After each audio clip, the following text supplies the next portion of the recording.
आज काय सकाळीच आमचे छोटे सरकार मालिश करायला लागले ते काय लगेच म्हणे फोटो घेऊ मध्ये स्वतःला बघून बघून आहे ना त्याला पण शौक झालता नाही का मस्तपैकी फोटो वगैरे त्याने चालू केले ते पोज द्यायला काय खाली वावरात आलो माईक चेक केला मस्तपैकी एक रील शूट केली आपण मग काय शूटिंगचं सेटअप आवरला पटकन ते एकदम कॅप्चर करण्यासारखी मुवमेंट दिसली तुम्हाला नाही का मस्तपैकी पेरू खात होतं एक पाखरू आणि खरंच देवाचं नियोजन किती टॉपचं आहे नाही का ज्याच्या जे नशिबात ते त्याला मिळाल्याशिवाय काय राहत नसतं बरं का आणि शिवाय कोणी कोणाच्या नशिबातलं पण हिसकू शकत नाही त्याच्यानंतर आपण आलो होतो गावात आल्यास नंतर ना पाहिलं हरवाले मामा आज लेट झालते नाही का मग काय आज फुलं आणि देवपूजा वगैरे झाली आपली प्लांटवर छोटी मग मोठ्या मानाचा माणूस आज थोडा निवांत होतो म्हणून आलता आपल्याकडे बसायला बरं रामकृष्ण हरी रामकृष्ण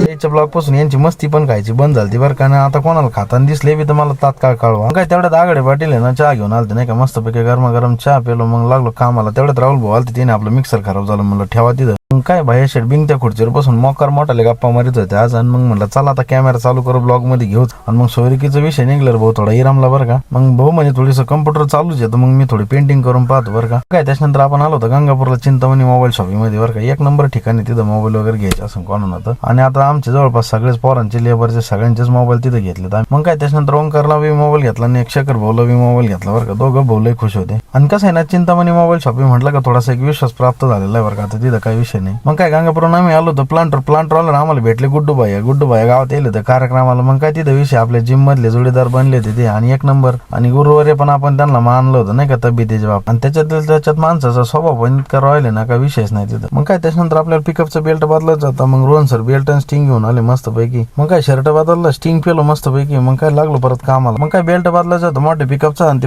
बदलीत आपलं बोट चिरलं नाही का मग कोणतरी म्हणलेलं होतं का नाही का ब्रेक ऑइल मध्ये बोट बुडून पाहिजे भाऊ ब्रेक ऑइल मध्ये बोट बुडवलं पण इतकी अंगार चालू झाली ना भयानक का त्या दिवशी कळलं का कमून बोट बुडीते त्याच्यात आणि कस काय बरी होती आता काय ना सगळ्या गावाला माहित झालं नाही की यांचा कॅमेरा चालूच राहतो मग जाता काय नाद एकच बैलगाडा शर्यतवाली गाडी चालली आपल्या जोडीदार सौरभ भाऊची त्यांची मग काय पिकअपचं काम झाल्यावर लगेच पुढलं काम तयारच होतं नाही का ड्रेनेजचं पाणीच जात नव्हतं पोरं म्हणे माग आता जेवढं प्लांटवरला आहे तेवढं ठीक आहे चालन लगेच आणि कसं आहे ना आपल्याला काय कामाची लाज नाही बरं का कोणत्याच त्याच्यामुळे काय अडचण नाही ना माती जो जाम झालता मग काय लगेच पाईप कापून टाकला मग गेलो आम्ही संदीप भाऊ मग काय संदीप भाऊच्या दुकानात गेलो मग त्यांना म्हणलो असा विषय मग त्यांनी आपल्याला नाही दिलं एक सरकतं शॉकेट बसवलं आणि मग लगेच ट्रायल घेतली पाण्याची नाही काय मग काय तिथं ओके कार्यक्रम होऊन गेला मग काय घरी जाऊन थोडा आराम करून परत प्लांटवर आलतो मग आल्यावर म्हणलं राहुल भाऊचं मिक्सर बाकी रिपेअर करायचं मग काय ते लागलं कामाला मग ते रिपेअर करून ठेवलं तर कसं वाटलं आजचा ब्लॉग नक्कीच कमेंट मध्ये कळवा रामकृष्ण हरी.